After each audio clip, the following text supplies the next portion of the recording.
you're less likely to want to reconcile when you're defended. Yes. And reconciling is something that has to happen regularly in a family and in a marriage. Right.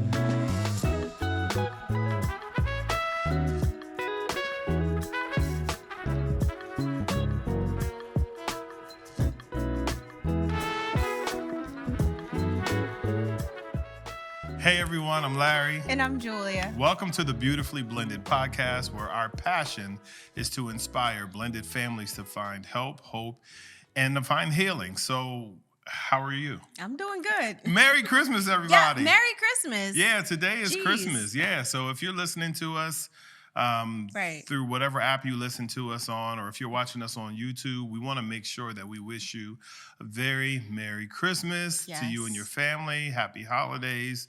I hope you guys are good, and we pray that you not only survive the holidays, but you have a joyous time and you make the Right. most of the time that you have to spend with your families. Right. We want your families to thrive. Yeah, for sure. Yeah. So we were going to decorate like our set for Christmas, but we forgot. So Yeah, we did. only thing I could find at the store, like right before we were getting ready to record, was like a pack of candy canes. Yeah. And they And just didn't look right. No, they look stupid. And I wanted to eat a candy cane while we recorded this episode, but somebody, I won't mention any names, Me. didn't want me to eat a candy cane while we were recording the episode, No. which I still don't It didn't look right. understand why. But it kind of fits in with what we're going to talk about today, which I'm excited. I'm excited about that. Yeah. I'm excited about what we're going to talk about today. I think it's going to help a lot of families. It's going to help you. And then the thing I want you to do is listen closely, take notes, Right. and just allow God to help you through this topic. What we're going to talk about today is offense. Because we can all get offended. Some of us get offended at the drop of a hat. It doesn't take much No. for somebody to get offended, and you know who you are, even in marriages. The husband may get offended quickly. The wife may get offended quickly. The kids may get offended quickly if they're not allowed to do the things that they want to do. And I'll say this, nothing ruins Christmas like somebody in your family getting offended. There's nothing that ruins Christmas like that. Right. So have you been offended at Christmas? Probably. Probably. I'm going to be honest. I Okay. can't think of a specific time, but I probably. What Okay. about you? I'm sure. Yeah. Yeah, I don't remember why, but Right. I mean, it could be a regular Tuesday. Right. And it doesn't have to. Right. But the thing about the holidays is, and I think we talked about this in the last episode, holidays, and it increases the probability of offense, being upset, being frustrated, getting angry, all of those Right. things. It increases the probability of that happening because you're making a ton of decisions. Yep. A lot of them are split second decisions, and Right. you got a lot of people over and you're trying to put your best foot forward, and someone comes in the house and just does something stupid. Yeah. And in your heart, you're like, get out. But you're smiling at the same Right. time, like, I'm so glad you're here. So, yeah, anyway, we're going to talk about offense Yes. today. So, Merry Christmas and Merry Christmas. don't be offended. All right, Don't let's be go. offended. Let's dig into this episode. So what I was saying earlier is nothing really can hinder a holiday season like being offended. Right. It stops everything. Yeah. It stops the communication in its tracks. It has the kids looking at the parents like, what is wrong with him or what is wrong with her? It has the parents putting kids on punishment because they didn't like the presents On that Christmas. they got. On Christmas Day. On Christmas Day. So here's the thing I want to remind everyone. At the moment you are offended, your marriage stops becoming one and your family stops blending. Yeah. So at that moment, Yep. at that very moment that you are offended, your marriage stops becoming one. It ceases to move forward in becoming one, and your family immediately stops blending. Everything in your world stops at that moment Right. because offense has taken over. Right. Right. Offense has become the priority. And I believe offense is probably more seen than heard. Absolutely. Yeah, so you would think when Right. someone's offended, you would hear their mouth, you would hear the chatter, Right. you would hear people say, "I can't believe you did that." And every once in a while, it occurs like that. But Right. most of the times, offense is seen and it's not necessarily heard. Right. People say less words when they're offended. Listen, that is true. Right? It's the body language that says everything. It's the body language. Right. And so it's the rolling of the eyes. Right, exactly. Like eye rolling, sucking of the teeth. Mm-hmm. Yep, all of that. Uh-huh. You ask them a question and they get quiet. They don't answer Right. you. No words. Yeah, people walk away. They try to create distance. They don't really want to be around. Offense. Right. It's the deep sigh. Yeah, deep sigh. Yeah. With the rolling of the eyes. Right, the combination. I'm going to not only am I going to Right. roll my eyes, I'm going to sigh so deep that it vibrates your brain. So Right, you know how I feel right, about you right. now. Oh, but then what's next is, okay. Right, It's the, right. okay. Yeah, they get offended and Right. make all kinds of noises. But you can see offense a lot faster than you can hear offense, and it's because of what you said. Right. Because of the body language. Right. Right. That Yep. takes over. Yeah, And for so sure. one of the things about being offended, it's not just about being offended, it's if you're staying offended. Oh my gosh. Right. And that's a whole different situation. Right. It's one thing, like if someone does something that offends you, Yeah. Mm-hmm. you can be offended. Yeah. You need to handle it because you don't want to stay offended. Right. And really, the length of time someone stays offended reveals their own emotional immaturity or maturity. Oh yeah. That is what happens. It's revealing Yeah. what's really happening in there. For sure. What level of maturity. And Right. not just your emotional maturity, but your spiritual maturity Yeah. as well. Yeah. Right. And so that's really, really Right. important for us to remember that in offense, Right. you can be offended, but how long are you going to stay offended? Right. Right. Offense does a couple things. Offense creates grudges. Absolutely. Grudges, it creates distance.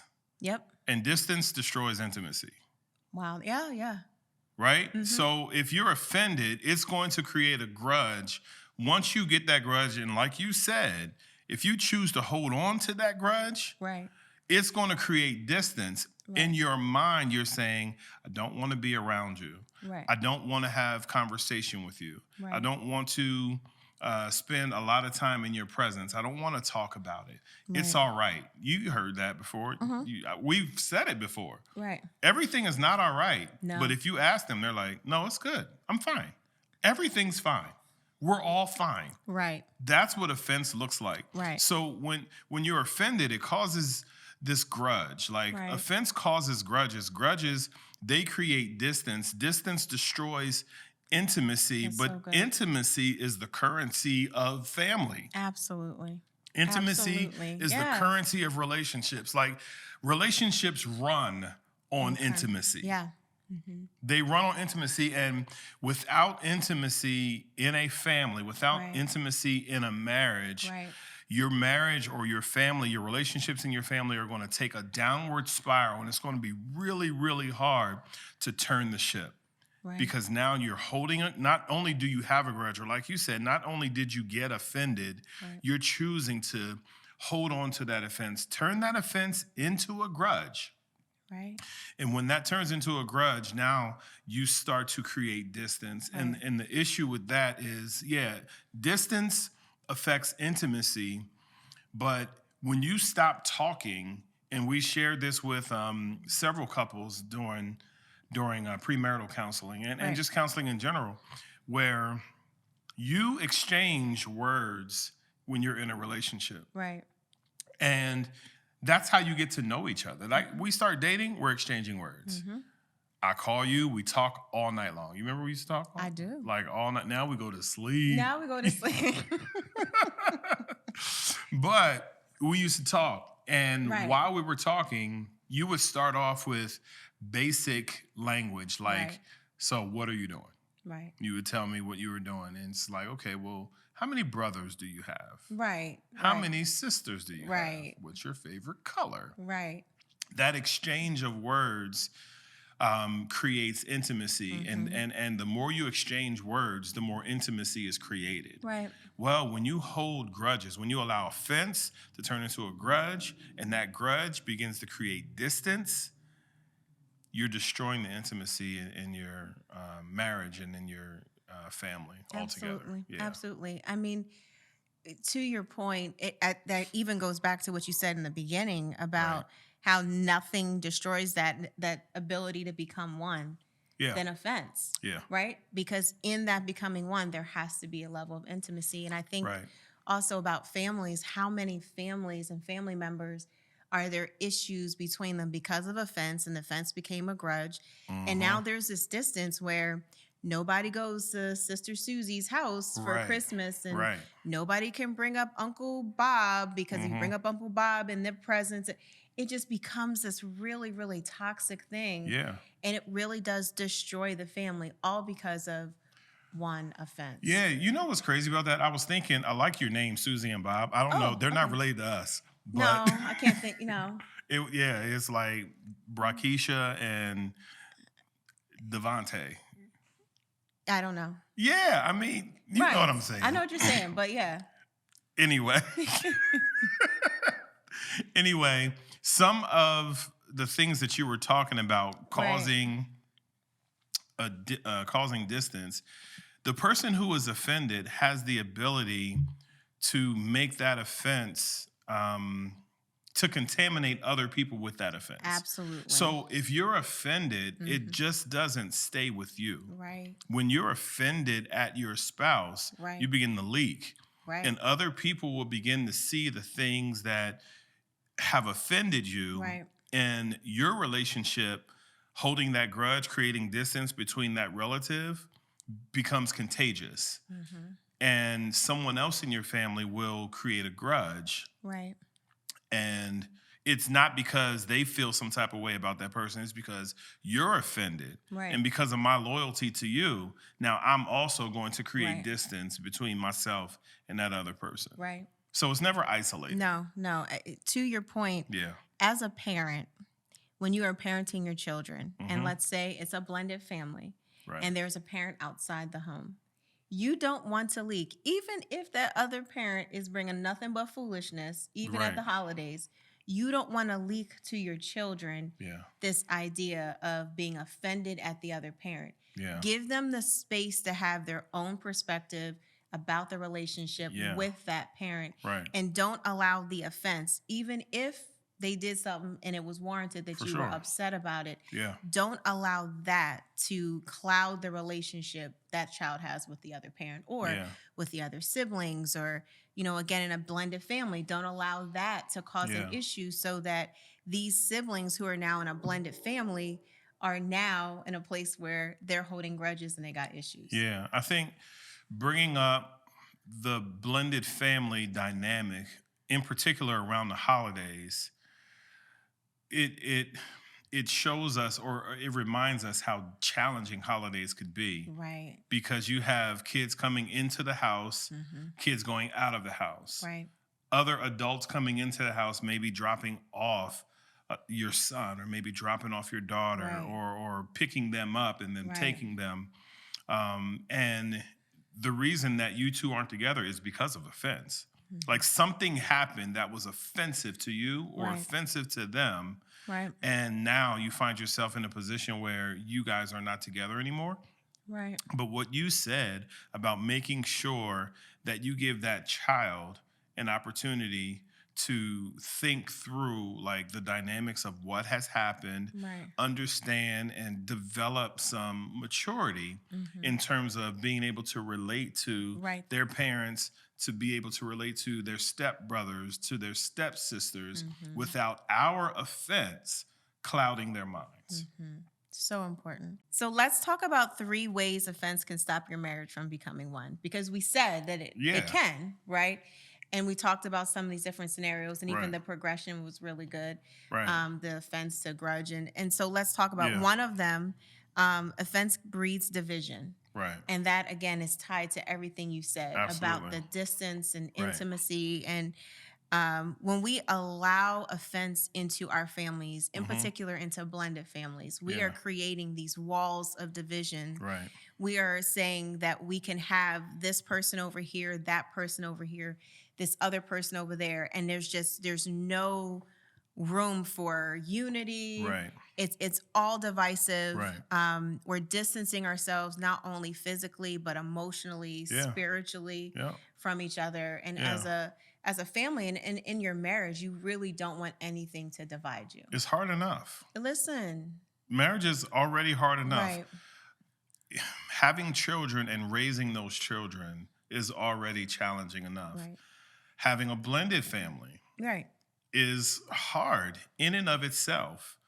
You know, Jesus talked about how hard it would be in earth hmm, when he said, in this world, we're going to have tribulation, we're going to have tough times. right, And he said, be of good cheer because I have overcome the world. It creates a reliance on him. right, But in this world, yeah, it's going to be tough. So to be offended and hold on to that offense and allowing it to foster and breed division right, in the home is something that every family member, in particular the parents, should keep their eye on. right, Because the last thing you need is something that comes into the home causing a division between kids and brothers and sisters and mothers and fathers. And right.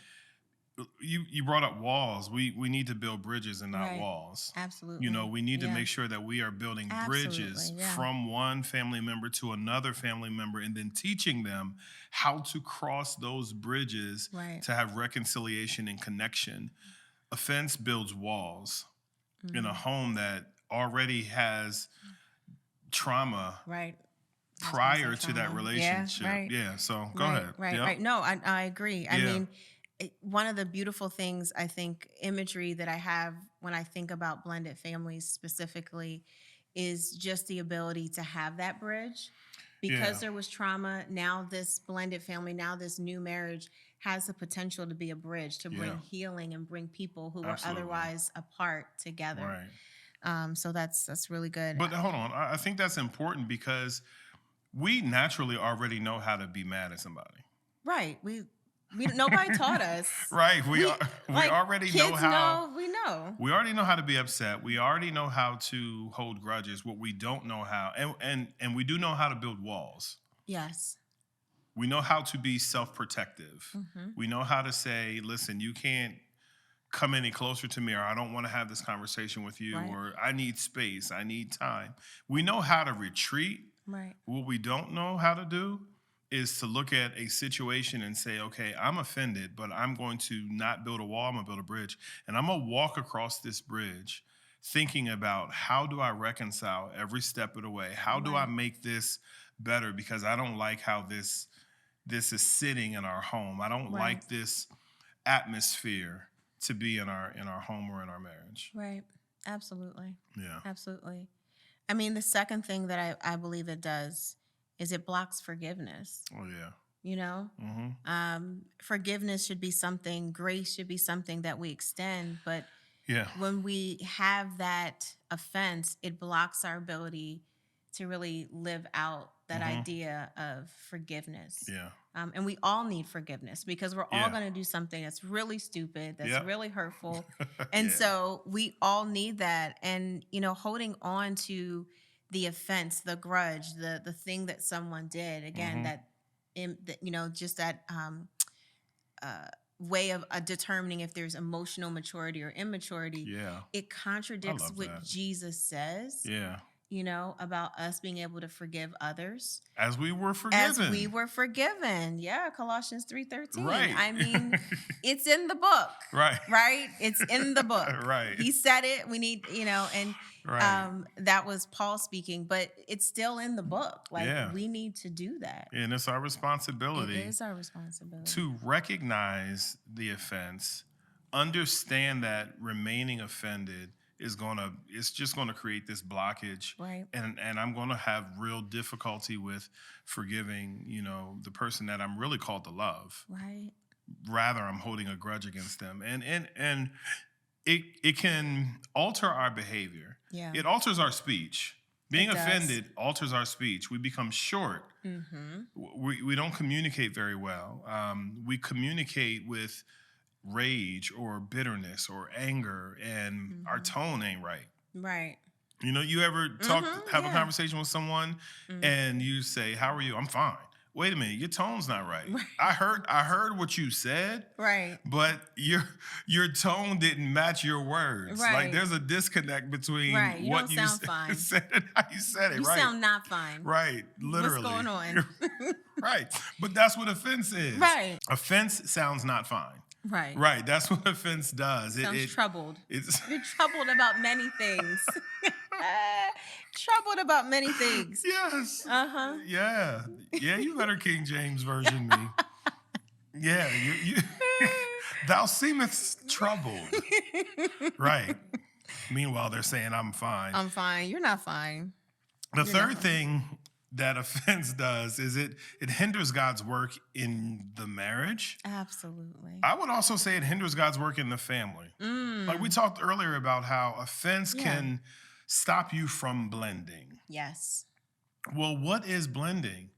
It is a commitment to having ongoing dialogue and conversation, getting to know the other person in your family better, getting to understand their perspective, Right. making allowances for them because you really do love them, and committing and choosing to spend the rest of your life together as one family unit. Right.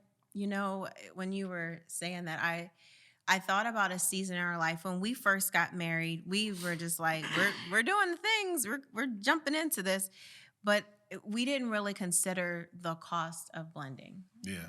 And I remember that season where we had to say, okay, we're going to stop all these things and focus on our blending and Yeah. intentional, being very intentional. Right. And I think that plays out when we think about just wanting to make sure that we're not allowing anything, even grudges and offenses, Right. to stop the work of God in our marriage. Yeah. Amen. And so being so busy was a way of stopping God's work, but Mm-hmm. also the grudges and offenses, and being intentional to have conversations, Mm-hmm. to deal with the things and not allowing things to come in between us. Yeah. Right. You're less likely to want to reconcile when you're defended. Yes. And reconciling is something that has to happen regularly in a family and in a marriage. Right. For multiple reasons, but it has to Right. happen regularly. Right. Well, I think the fourth thing, I know we said three, but I think the fourth thing about offense would be that it creates emotional distance. Yeah. And that's tied to the other ones, right? But Yeah. it just creates this emotional distance between people who, like you said, we're called to love each other. Yeah. And so again, at the holidays, we don't want to create emotional distance. And if there's someone out there and you're listening and you're thinking about this, if there's something that happens and either you're offended or you can see someone else is offended, remember these words and Yeah. think to yourself like, okay, I don't want this to cause distance between my family members. I don't want this to make Christmas forever awkward. Think about that and Yeah. how you want to move the relationship forward rather than causing more distance in it. Yeah. Yeah, I 100% agree. I was going to say something else, but you captured it. At this point, I'd just be repeating myself. Like, offense is worse than people realize. It is. It's worse than people realize because they think it's a one-time thing. Right. But every time you remember what happened again, Right. you are re-offended. Like, you get offended Right. again Right. as you think about it. And the only way to come out of that is for you to choose to forgive. And that's what we're going to talk about. I want to read a scripture here. Okay. Because I think it's going to help you guys. It's Proverbs 19, verse 11. This is God's word translation. This is what it says. A person with good sense is patient, and it is to his credit that he overlooks an offense. Isn't that good? It is very good. I mean, a person with good sense is patient. I'll read it one more time. And it is to his credit that he overlooks an offense. Overlooking an offense benefits the offended. Right. And sometimes being offended causes us to want to retaliate or causes us to want to get revenge. We may not say we want to get revenge, but I want you to feel that I'm offended Right. by not talking to you. Right. And then that way you'll understand that how you offended me, Right. it hurt me deeply, or it bothered me to some Right. degree. But it is wise to overlook an offense. There's just wisdom in that. If you don't overlook the offense, it will affect you internally. It can Right. cause you to be stressed out. It can cause your anxiety levels to increase. Yeah. It can cause you to be bitter. It can continuously cause division Right. in a relationship that in your heart you desperately want to work, Right. but you could sabotage that same relationship by holding on to a grudge, creating distance, and destroying intimacy. Absolutely. Absolutely. Yeah. Yeah. Yeah. And so the question would be, how do you deal with offense? How does someone deal with offense? I mean, there's two things. You got to be patient and you got to forgive. Yeah. You really can't get yeah. right? It's You- pretty straightforward. you Be can't patient get and around forgive. it. You can't. The reason you got to be patient, and I would say you have to have patience in your forgiveness. Okay. You got to be Yeah, you got to yeah, have yeah. patience in your forgiveness because Mhm. we think forgiveness is something that forgiveness is not, Mhm. right? Yeah. We got a list of things that we think that something that we think forgiveness is. Like, what do you think about that? I think that we usually think that forgiveness means, I don't know, that somehow everything is going to be fine. Right. It erases everything that happened, Right. and it doesn't. Right. Saying I'm sorry does not erase the actions or the words. Correct. Right? It still happened. Right. Forgiveness does not destroy memory. No. Like, it doesn't No. corrupt your memory. No, Like, just your because, memory bank is now not cleared. It's still in there. right, you still remember even though you've forgiven and gone through that process. Right. Well, and it doesn't erase consequences. Right. There may be consequences. Sometimes the consequences may be lessened, Yeah. or maybe they may be delayed, Right. but it doesn't erase consequences. Right. There are still consequences. Yeah. It doesn't rebuild trust either. Nope. Just because you forgive, Not automatically. it doesn't takes automatically, time right, rebuild trust. and willingness. Right. Right. You got to be Right. willing. Right. Right. And then the other thing is forgiveness Yeah. does not equate reconciliation. It does not mean that just because someone has forgiven you or because you have forgiven them, that automatically we are reconciled in a way Yeah. where now we're going to be best cousins, best Right. friends. It does not mean that it's going to Yeah. automatically mean reconciliation. Yeah, right. That takes time. Reconciliation takes time. Forgiveness takes time. Restoration takes time. That's a good one. All Another of good those R things word. take time. So it was a good R word. Yeah. Thank you. So Jesus talked about this in Matthew 18. He was having a conversation with Peter, and I just want to read this in the New Living Translation. Then Peter came to him and asked, Lord, how often should I forgive someone who sins against me? 7 times? I tend to believe Peter was being a smart aleck when he said 7 times. That's like first century sarcasm. Like 7 times? Right. You want me to do it that many times? Because that's a lot of times. And Jesus' response was wild. He said, no, not 7 times. Jesus replied, but 70 times! Exclamation mark. 70 times 7. Yeah, 70 times, I'm sorry, 70 times 7. Mhm. He said 70 times 7, Right. which he multiplied what Peter said by infinity, it feels like, when you're offended. Right. His mind was probably like, what? Yeah, that's ridiculous. But he was communicating a different message. Uh-huh. He was communicating a message about offense and how offense is, about forgiveness. He was communicating a message about forgiveness. Forgiveness is not a singular act. Yeah. Right? It's not a singular act. It's not. You're It's right. something that requires continuous effort. It's a continuous Absolutely. choice. Yes. Yeah. Yep. Forgiveness is a choice. Yeah. So, what you want to say about that? I mean, absolutely. We got to forgive because we've been forgiven. Yeah. We got to not hold on to the grudges, not hold on to the offense. Um, yeah, I love that. It's Okay. not a singular act, it's a continuous choice. Yeah. That's good. Yeah. I Yeah. think so too. But here's the thing: it's not easy. No, It's good it's to not. say. It's easy to say on a podcast, Right. right? But it's hard work. It's hard work. Right. It's hard to do. It's hard to implement. Our prayers are with all of you who are watching. We want you to. Today is Christmas.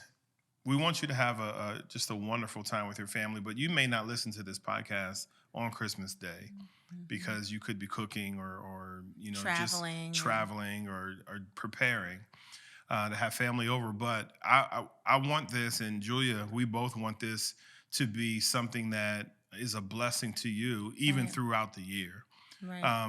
You will have numerous times to get offended. Oh my goodness. Yeah. But our prayer for you is that you can overcome. Remember the scripture that we read. A wise man overlooks offense. It's not easy, but it is possible, and it is to your benefit. Absolutely. So we're praying for you guys. We love you. Thank you again for listening to today's episode. Wherever you download podcasts, we want to encourage you to download our this podcast. Also, like and subscribe Yes. on YouTube, please, and share. If this Right. blessed you, it will bless somebody else. So share, so we can be a blessing to families all over the world. So God bless you and thank you. See you guys.